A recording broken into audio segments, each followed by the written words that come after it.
A princípio eu devo dizer que se você ficou com água na boca por causa do mucunzá, eu vou frustrar a sua expectativa, porque acabaram de me informar que o pessoal que veio no culto da tarde comeu tudo, não sobrou. Certo? Mas é interessante porque a minha primeira frase aqui para a introdução desse sermão era: Deus frustra muitas vezes nossas expectativas. Nem sempre Deus age da maneira que nós esperamos. Qualquer pessoa que leia a Bíblia com certo cuidado vai perceber isso, que muitas vezes Deus age até de um modo estranho, de um modo que nos surpreende, mas nos surpreende com certa frustração. A passagem mais conhecida no livro de Isaías, que é o livro que nós estamos estudando, narra um sucesso que causou espanto, porque foi um sucesso que carregou também muito sofrimento. Uma exaltação de uma pessoa que aparentemente não tinha nada de magnífico, nada de grandioso. Mas essa pessoa manifestou algo que deixou atônito os grandes da terra. Foi uma ocorrência inédita, sem igual, inaudita. Nessa passagem, então, nos é apresentado um inocente que sofre para que culpados venham a ser perdoados. É apresentado um rejeitado e humilhado, mas que no final triunfa, um morto que renasce. Então essa passagem apresenta certas estranhezas, mas é uma verdadeira fonte de alívio e conforto para aqueles que acreditam na sua mensagem.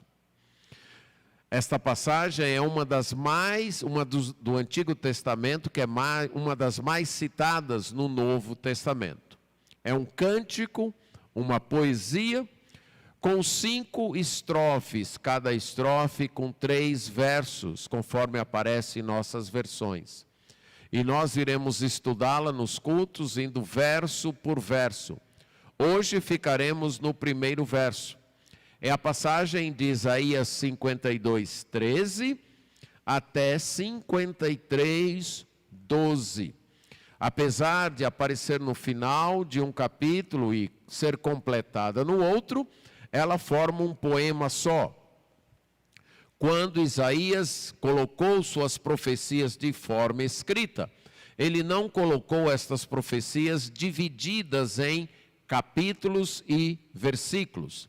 Essa divisão, inclusive, vai chegar quase 1.800 anos depois que Isaías escreveu o seu livro, a divisão em capítulos, e mais de 2.000 anos depois, a divisão em versículos. Então, quando ele escreveu, não tinha essa divisão, mas a pessoa que posteriormente fez a divisão não conseguiu perceber claramente que o versículo, que é nas nossas versões, versículo 13 do capítulo 52, pertence a todo o poema aí do capítulo 53.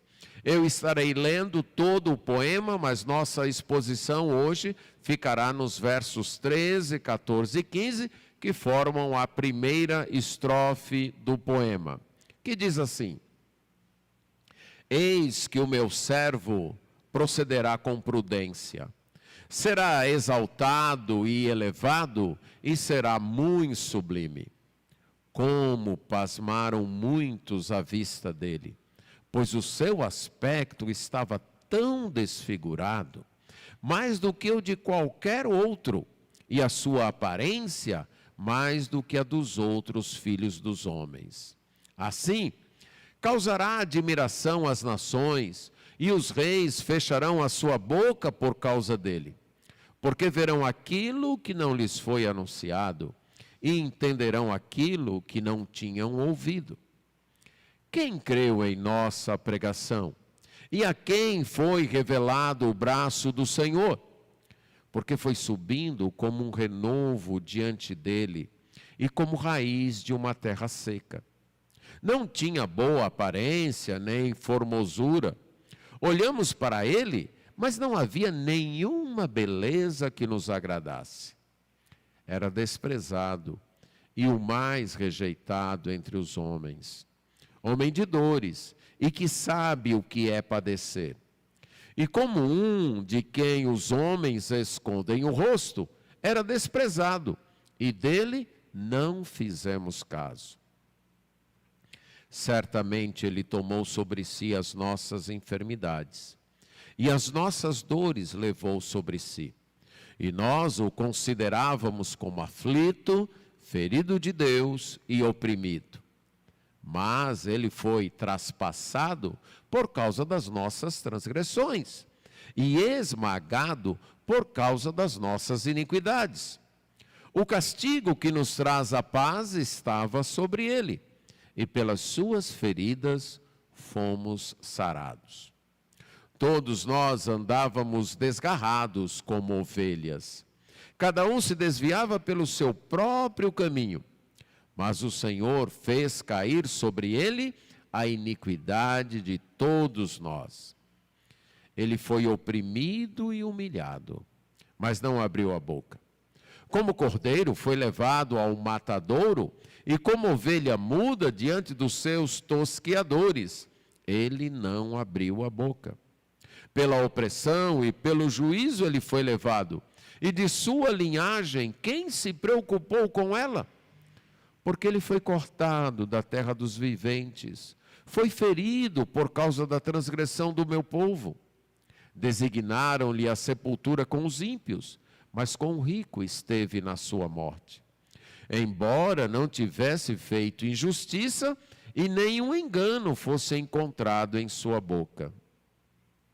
Todavia, ao Senhor agradou esmagá-lo, fazendo-o sofrer. Quando ele der a sua alma como oferta pelo pecado, verá a sua posteridade e prolongará os seus dias, e a vontade do Senhor prosperará nas suas mãos. Ele verá o fruto do penoso trabalho de sua alma e ficará satisfeito. O meu servo, o justo, com seu conhecimento justificará a muitos, porque as iniquidades deles levará sobre si. Por isso, eu lhe darei a sua parte com os grandes, e com os poderosos ele repartirá o despojo, pois derramou a sua alma na morte, e foi contado com os transgressores. Contudo, levou sobre si o pecado de muitos, e pelos transgressores intercedeu. Vamos orar. Senhor, nós te agradecemos pela tua palavra, mas reconhecemos a nossa necessidade de entendê-la, amá-la e obedecê-la. E nós não vamos conseguir isso sem a assistência do teu Espírito Santo. Então pedimos que ele possa atuar em nossas mentes, em nossos corações, para que esta obra seja realizada. Isso pedimos em nome de Jesus. Amém. Essa primeira estrofe do poema nos apresenta 3 afirmações sobre o servo do Senhor.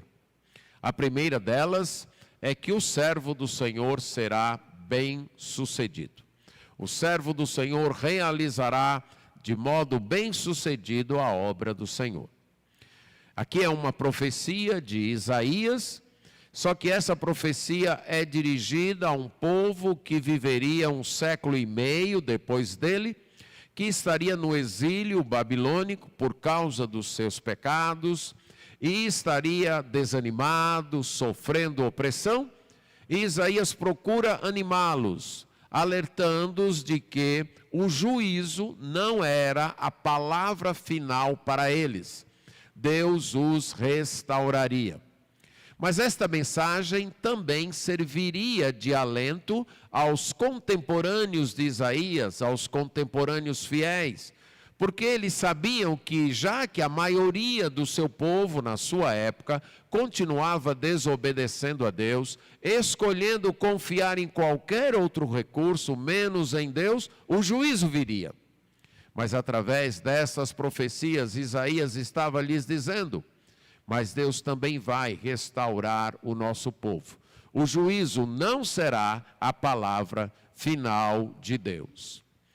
Este poema é a quarta canção do servo, o quarto cântico do servo, que aparece no livro de Isaías, uma espécie de hino que fala do servo do Senhor.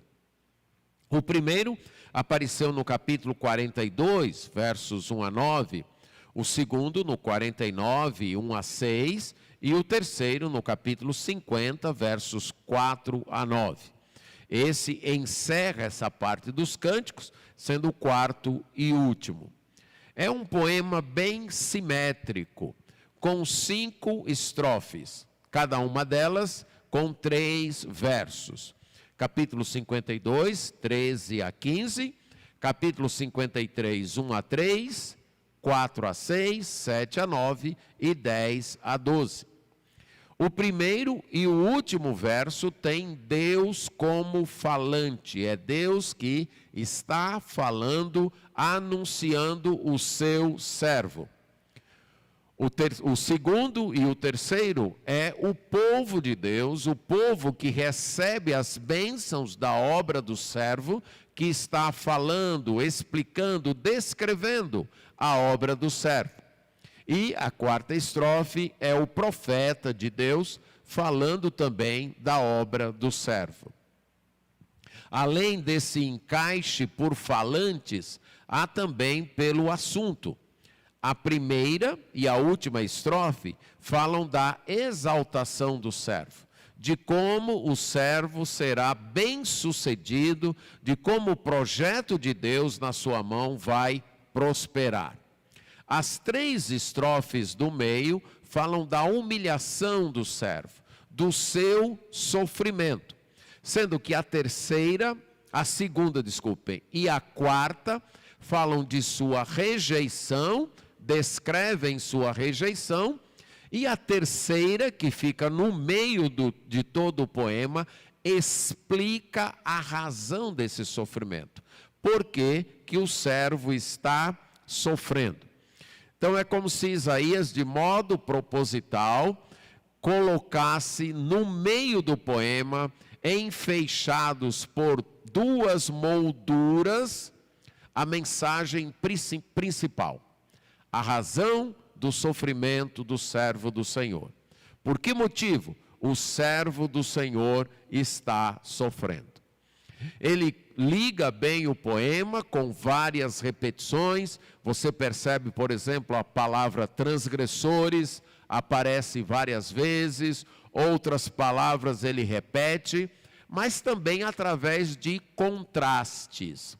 Exaltação, humilhação, o que o servo aparenta e o que o servo é de fato, o que as pessoas pensam do servo, especialmente do seu sofrimento, e o que Deus diz sobre isso. Então, esta linguagem repetida e estes contrastes enfatizam a mensagem de que o servo do Senhor está realizando a obra do Senhor através de exaltação e humilhação. O contexto anterior, o que nós tratamos no último domingo, é também um poema, 52, de 7 até 12, onde é convocado ou é apresentado as boas novas. Então é dito que pessoas estão anunciando as boas novas. E como resultado disso, o povo de Deus é convocado a sair da impureza, a se purificar para aceitar estas boas novas. Mas a pergunta que ficou implícita e até então não foi respondida era: como são estas boas novas? O que são, então, estas boas novas, estas boas notícias? Como essa purificação do pecado é possível?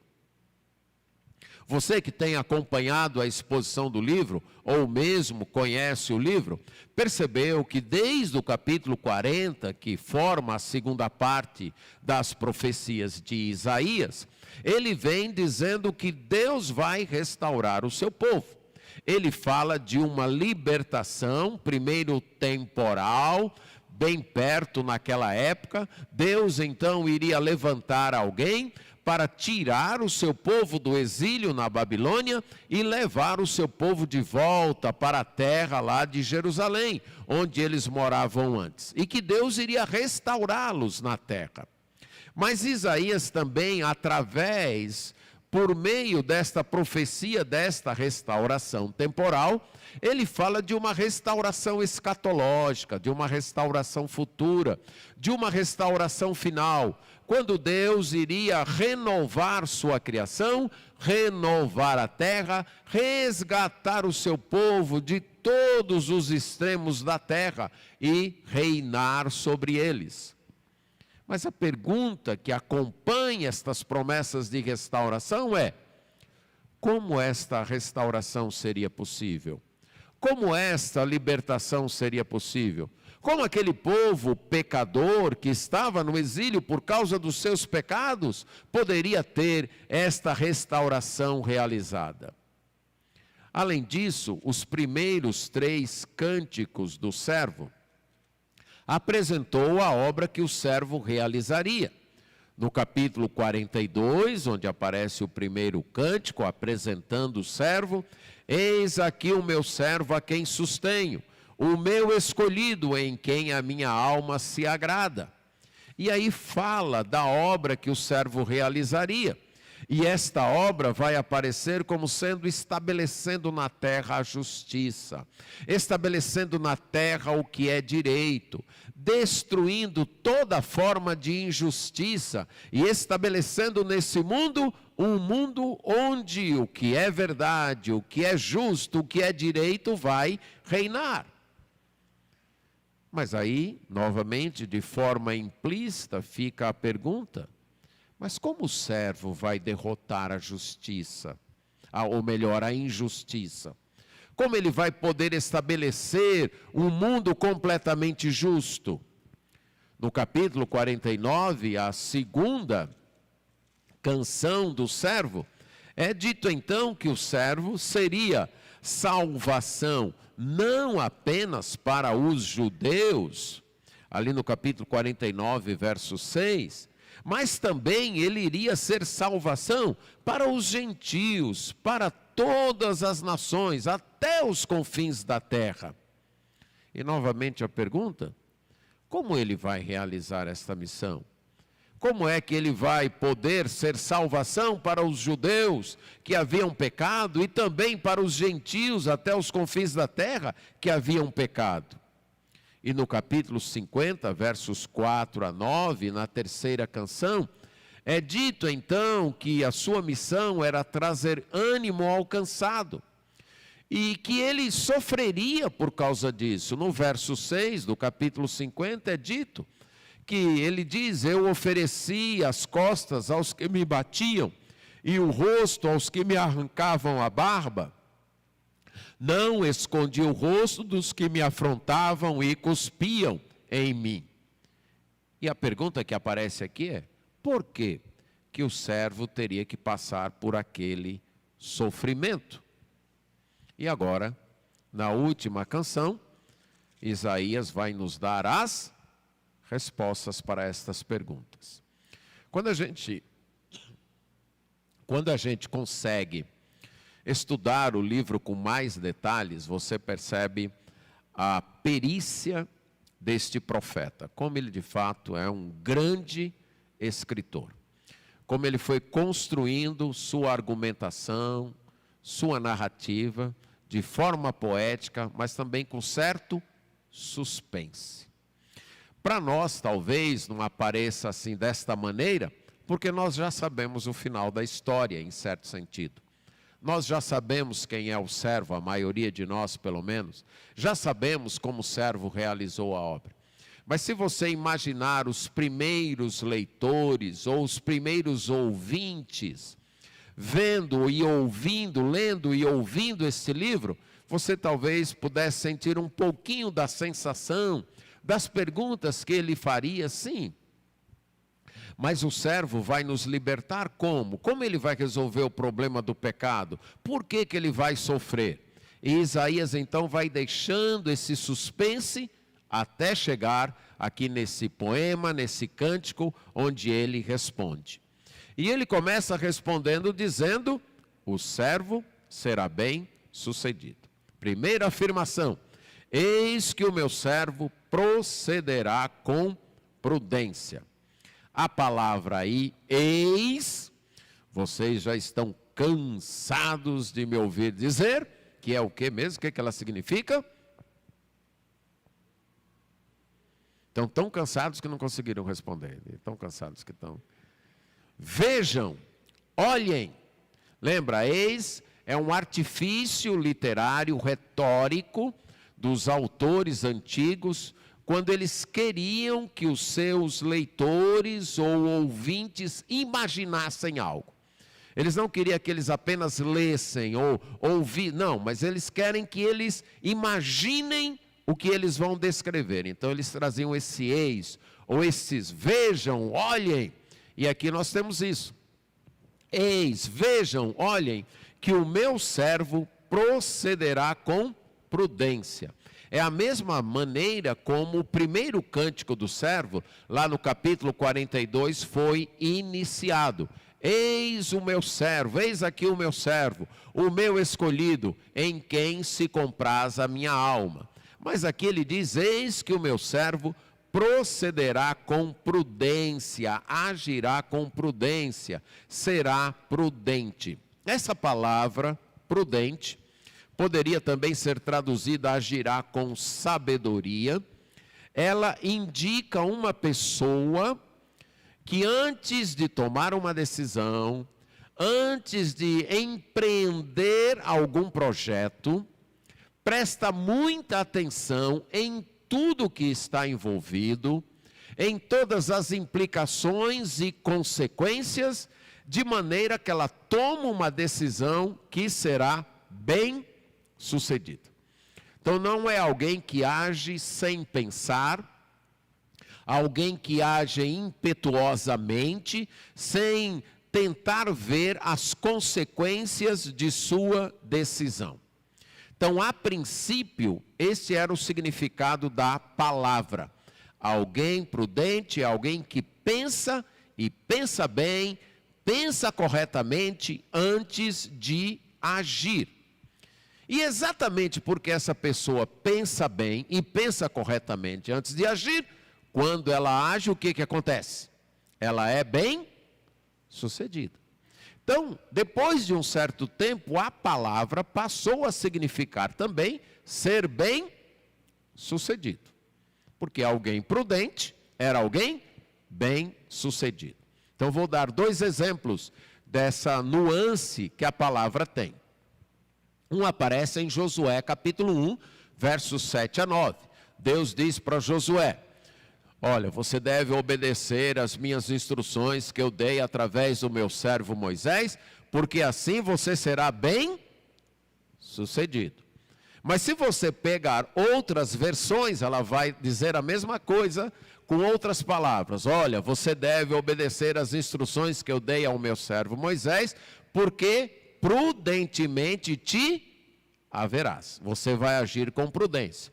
É porque a palavra tem essa nuance assim, de um sentido original, e que a consequência daquele sentido acabou captando o sentido original. O segundo exemplo aparece numa parábola que Jesus contou sobre os 2 construtores, certo?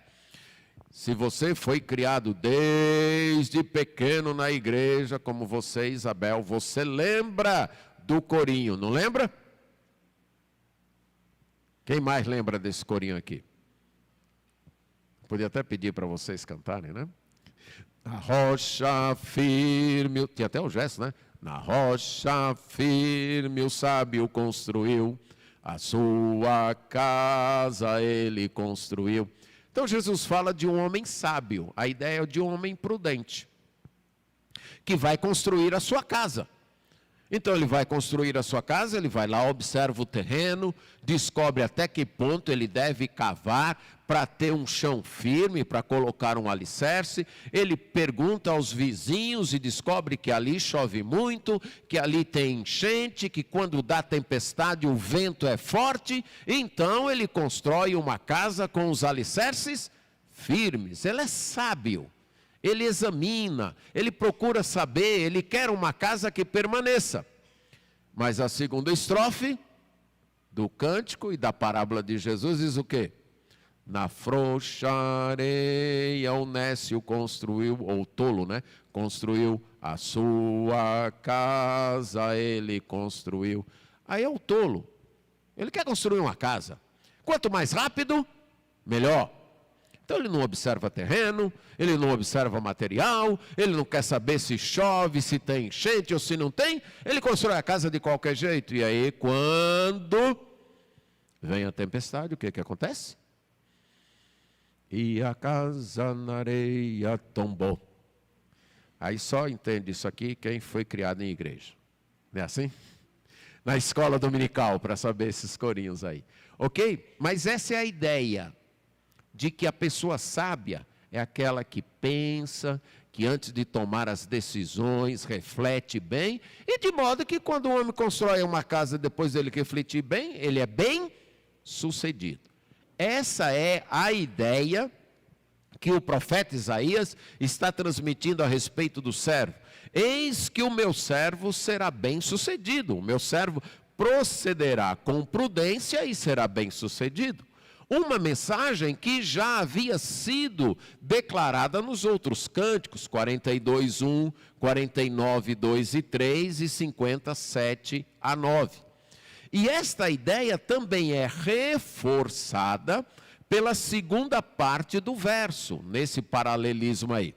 Eis que o meu servo será bem sucedido, será exaltado, elevado e muito sublime. Isaías repete palavras, as três palavras querem dizer a mesma coisa. Será alguém que vai ser destaque, será alguém que vai se elevar sobre a maioria das pessoas. Não é alguém que vai ficar no nível das pessoas, não. Ele será exaltado, ele será elevado, ele será muito sublime, ele será colocado num lugar alto. 4 vezes no livro, Isaías junta estas expressões elevado e muito sublime. Em 3 destas vezes, esses 2 adjetivos se referem a Deus. Inclusive no capítulo 6, verso 1, que também é um capítulo bem conhecido de Isaías, que ele diz o quê? No ano da morte do rei Uzias, eu vi o Senhor assentado num alto e sublime trono. Então, se referindo a Deus, o que governa sobre tudo e sobre todos, o que está acima de tudo e de todos. Na 4ª vez, que ele não se refere a Deus, ele usa para falar das pessoas que querem ser altas e sublimes. E ele termina lá no capítulo 2, versos 6 a 22, dizendo que essas pessoas vão cair, porque alto e sublime é só Deus. Então aqui, quando ele chama o servo do Senhor de alto e sublime, ele está querendo dizer que esse servo do Senhor tem uma dignidade acima de tudo e de todos. Em outras palavras, que esse servo do Senhor compartilha a natureza do próprio Senhor. Ele é tão alto e tão sublime como o próprio Deus. Agora, quem é este servo do Senhor? A palavra servo significa aquele que trabalha, aquele que é escravo ou está sob o domínio para servir uma outra pessoa. Em Isaías, a expressão servo do Senhor, ou Deus chamando de meu servo, ela é usada para o próprio profeta Isaías, para outras pessoas que serviram a Deus, como o mordomo Eliaquim, o rei Davi, para o povo de Israel, que era o povo de Isaías, e para este futuro servo do Senhor, que aparece nesses cânticos dos servos. Isaías já havia falado de um Messias, de um rei futuro que seria sábio, que agiria com sabedoria, que procederia com prudência. Ele falou desse rei messiânico no capítulo 9, versos 1 a 6, citou o nome dele, maravilhoso, conselheiro, Deus forte, Pai da eternidade, príncipe da paz. Falou que ele viria da descendência de Davi, que ele seria um renovo que se estabeleceria na dinastia davídica. E o Novo Testamento claramente vai dizer que este servo é o Senhor Jesus Cristo. No livro de Atos, no capítulo 3, versos 13 a 15, vai falar que Jesus é o servo do Senhor. Atos também 4, 27 a 30. E, se você está lembrado do que eu citei há pouco, do capítulo 42, verso 1, eis aqui o meu servo, o meu escolhido, em quem a minha alma se agrada, a minha alma se compraz. E se você lembra a vida de Jesus, narrada nos evangelhos, você deve estar agora trazendo à sua mente que alguém disse isso sobre Jesus. Lembra? Quem foi que disse isso sobre Jesus? O próprio Deus, o próprio Pai. Quando? No batismo e no momento da transfiguração. O próprio Deus diz: eis aqui aquele em quem a minha alma se compraz, a minha alma se alegra. Então o Novo Testamento já indica, já nos mostra que Isaías, 700 anos antes, estava profetizando a vinda do Senhor Jesus Cristo, o servo do Senhor. E no livro de Filipenses, no capítulo 2, versos 5 a 11, nós vamos ver o apóstolo Paulo mencionando algo muito semelhante, mas muito semelhante mesmo, a isso que Isaías está nos dizendo aqui, falando exatamente da humilhação e da exaltação do Senhor Jesus Cristo. Filipenses, capítulo 2, os versos 5 a 11.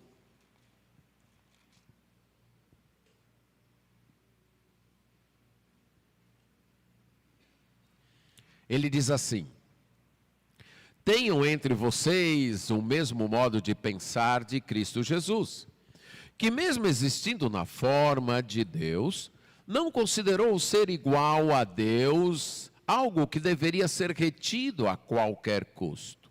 Pelo contrário, ele se esvaziou, assumindo a forma de servo, tornando-se semelhante aos seres humanos.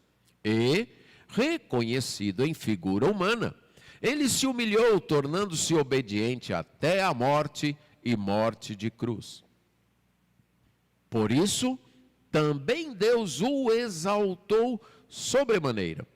E lhe deu o nome que está acima de todo nome, para que ao nome de Jesus se dobre todo joelho nos céus, na terra e debaixo da terra, e toda língua confesse que Jesus Cristo é Senhor, para a glória de Deus Pai.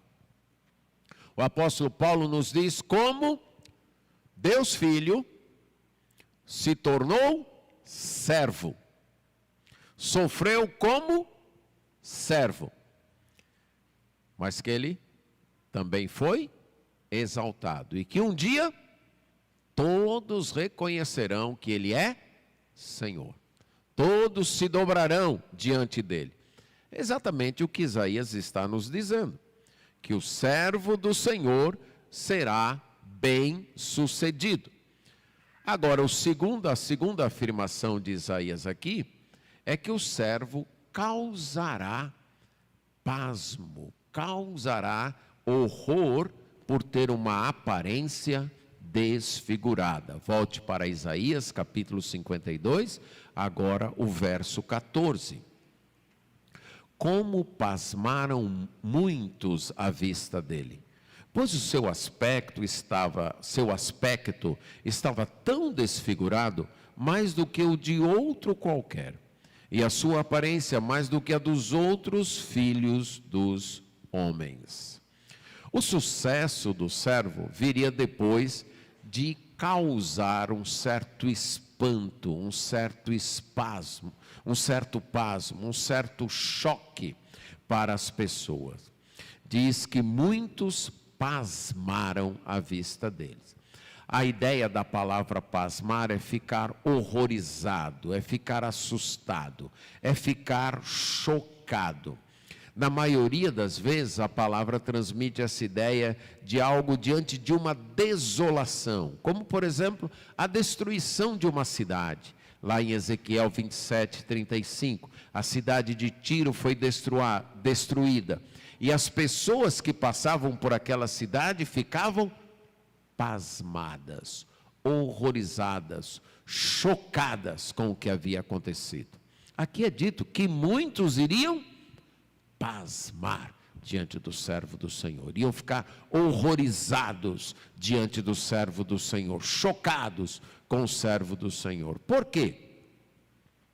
Porque o seu aspecto estava muito desfigurado. Essa palavra desfigurada vem de um verbo que dá a ideia de algo que foi destruído a um ponto que não dá mais para reconhecer bem o que era, que ficou disforme. Inclusive o verbo era utilizado para animais defeituosos que não poderiam ser oferecidos em sacrifício a Deus. Então fala deste servo do Senhor com um aspecto, com uma aparência tão desfigurada, tão disforme, tão deteriorada, mais do que de qualquer outra pessoa, mais do que de qualquer outro dos filhos dos homens. Ele ficou tão horrível em sua aparência, que isso causou um choque nas pessoas. As pessoas ficaram chocadas, ficaram pasmadas, ficaram horrorizadas com isso. Aí talvez você pergunte, e como foi que isso aconteceu com a pessoa do Senhor Jesus Cristo? Vamos lembrar então como é que foi o processo de julgamento do Senhor Jesus.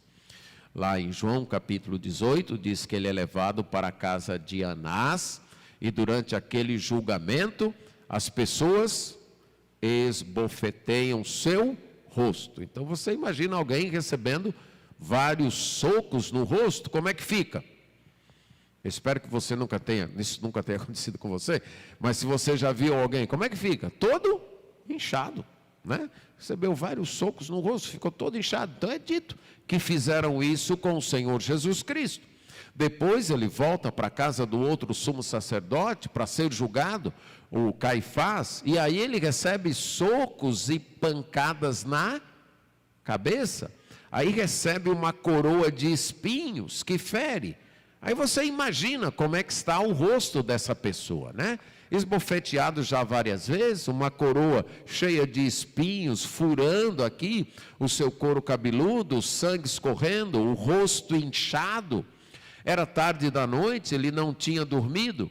Aí ele é levado logo cedo pela manhã para ser julgado pelo governador romano Pilatos.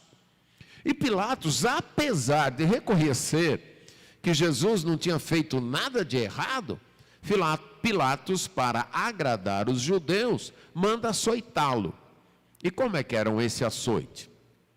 Era com chicote de tiras de couro, e na ponta havia ou pedaços de metal ou de osso.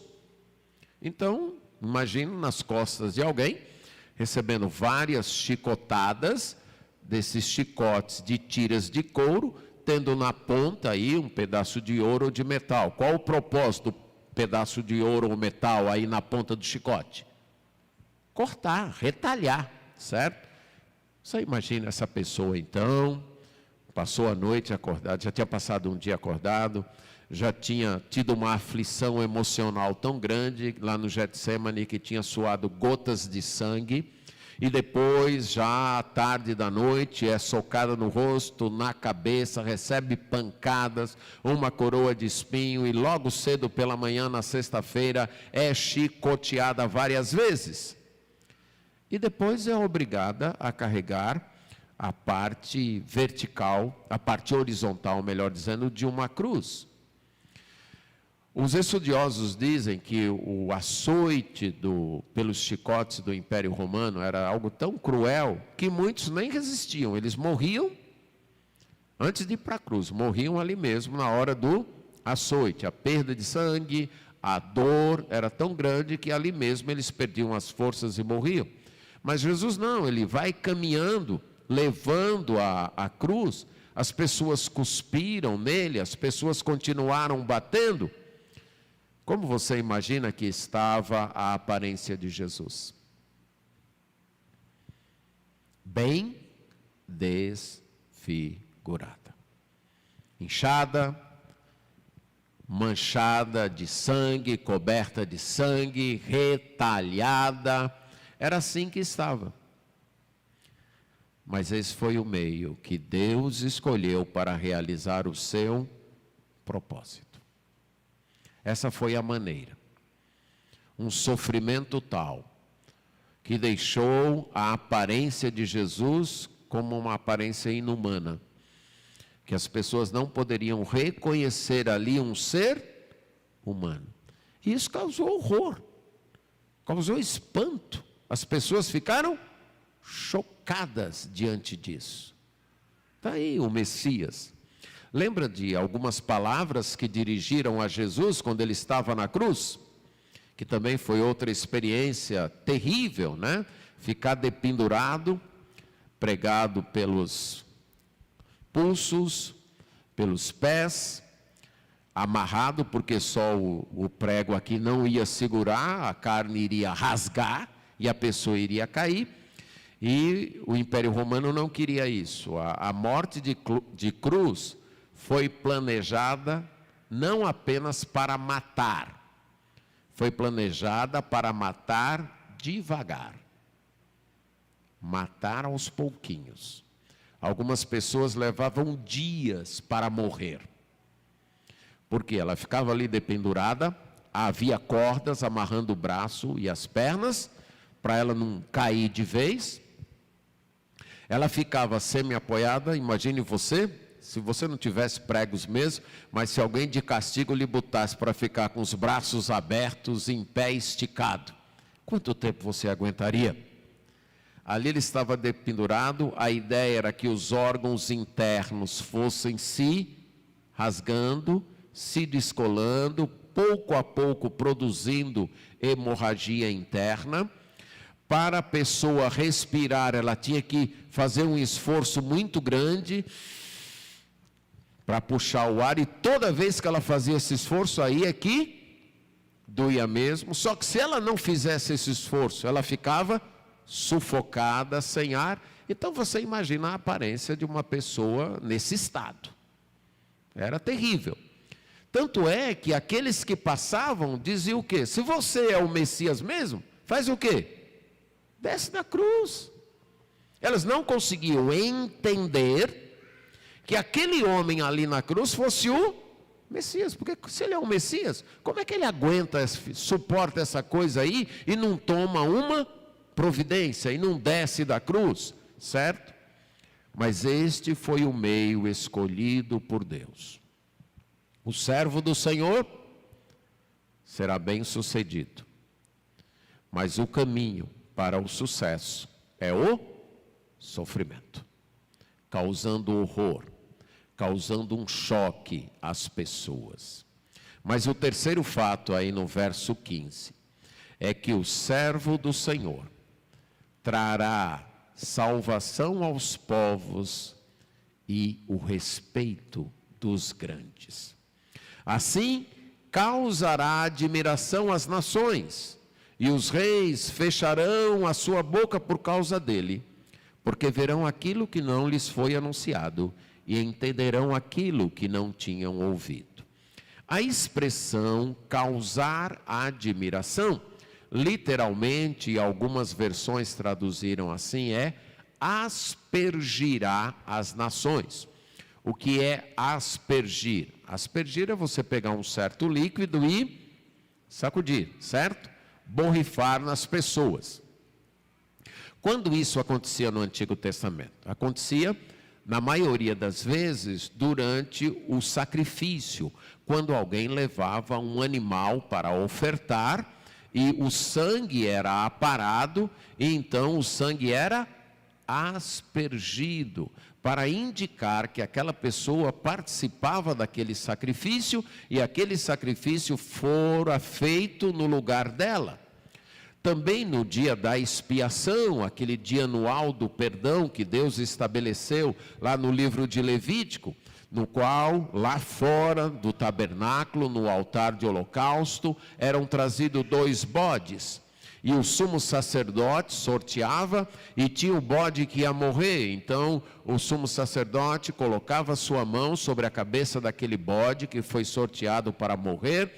E ele, como representante da nação de Israel, carregando sua estola sacerdotal com 12 pedras, simbolizando as 12 tribos, ele confessava os pecados do povo ali na cabeça do bode. E a ideia era, nós pecamos, mas quem vai pagar é esse bode. É daí que vem a expressão bode expiatório. Ele vai pagar, vai expiar nos outros.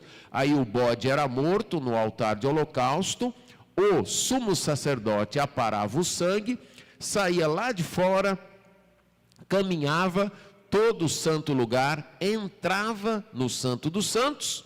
Era a única vez que uma pessoa no ano entrava no Santo dos Santos e ele aspergia o sangue. Ele borrifava aquele sangue no propiciatório, que era o símbolo do trono de Deus. E a ideia era, olha Deus, eu estou aqui representando esse povo, cujo nome está aqui no meu peito, essas tribos. Nós pecamos, nós merecemos morrer, mas aqui está a prova de que alguém já morreu em nosso lugar. Aqui está o sangue. Aí ele borrifava. Essa era uma ocasião em que havia aspersão.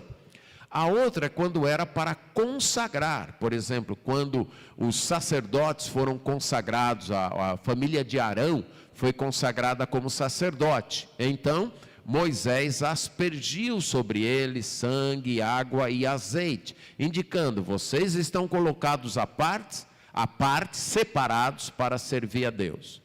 Mas a terceira ocasião, quando houve esta aspersão, foi quando a aliança, a velha aliança, a aliança mosaica, lá em Êxodo capítulo 24, foi firmada com o povo.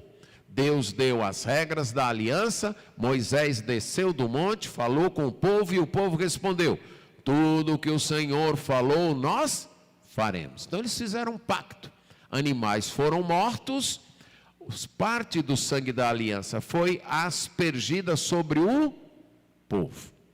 Quando nós lemos isso então aqui no livro de Isaías, ele está nos dizendo o seguinte, o servo do Senhor vai fazer um sacrifício, e o seu sangue será aspergido sobre as nações, não apenas para o povo de Israel, não apenas para os judeus. O sacrifício do servo servirá para pessoas de todas as nações. O servo vai fazer uma nova aliança, que foi o que Jesus fez, e nós celebramos na ceia. Lembra que Jesus diz, este é o sangue da nova aliança. Isaías está profetizando, o servo do Senhor vai fazer um sacrifício, que vai servir para as nações além de Israel. E aí, qual vai ser a reação dos grandes? Os reis fecharão a sua boca por causa dele. A ideia é que os reis vão ficar em silêncio, vão respeitar, não vão ter nada que dizer. Mas quando isso vai acontecer? Quando eles entenderem, porque verão aquilo que não lhes foi anunciado e entenderão aquilo que não tinham ouvido.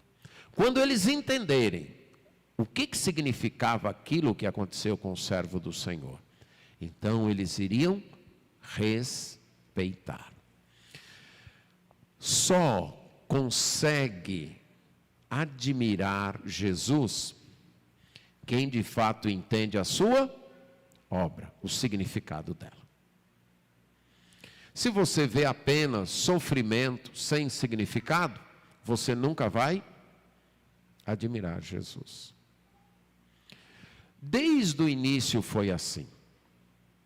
Quando os primeiros cristãos anunciavam que eles pregavam um Messias que havia sido crucificado, para os judeus isso era uma verdadeira loucura. Paulo vai dizer lá em 1 Coríntios capítulo 2. A cruz de Cristo é loucura. Para os judeus, loucura para os judeus, fraqueza para os gentios, ou o inverso, não estou lembrando agora. Mas ele disse isso, que as pessoas viam a morte de Cristo como fraqueza e loucura. Como é? Você está me chamando para seguir um Deus que morreu na cruz? Que absurdo! Que Deus é esse? Deus sem poder, Deus fraco. Um Deus que morreu na cruz é um Deus fraco. Um Deus que se deixou crucificar é um Deus fraco. Que história é essa? Você está me chamando para seguir um Messias que, ao invés de dominar os estrangeiros, foi crucificado por eles? Isso é loucura, isso não tem cabimento. Ainda hoje, esta mensagem é loucura e é fraqueza, a não ser que as pessoas entendam. Ainda hoje, você anunciar para alguém que Jesus morreu por você, isso não faz nenhum sentido, a não ser que a pessoa entenda, a não ser que a pessoa compreenda. É difícil entender que Deus pode querer que as pessoas sofram. Concorda comigo? É difícil entender que Deus pode querer que as pessoas sofram. Mas o que esse texto nos diz?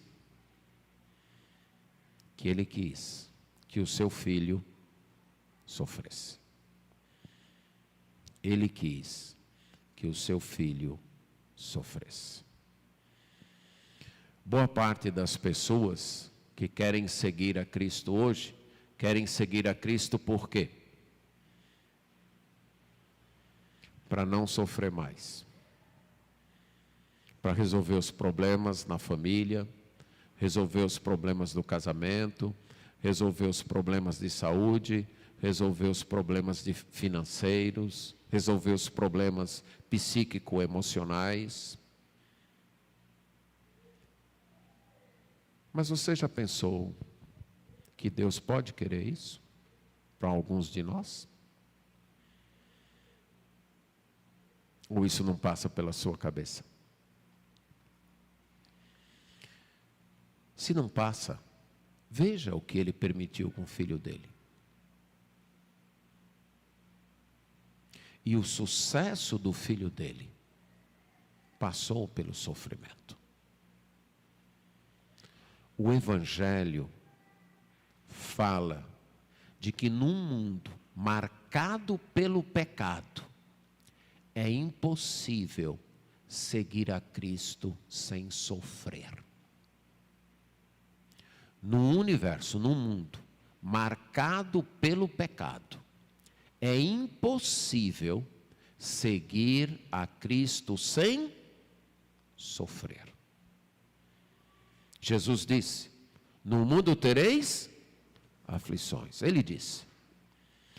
O apóstolo Paulo vai dizer: nos importa através de muitas perseguições entrar no reino dos céus. Agora, sendo bem franco, essa mensagem faz sentido? Ao homem natural não faz nenhum sentido. e até no meio de pessoas que estão na igreja. Muitas vezes tomam decisões erradas com o seguinte argumento: não é possível que Deus quer que eu fique aqui sofrendo isso. Não é possível que Deus quer que eu sofra. É possível que Deus queira que a gente sofra? O que você acredita? É possível? É possível. Está aqui. Lê Isaías 52 e 53. É possível.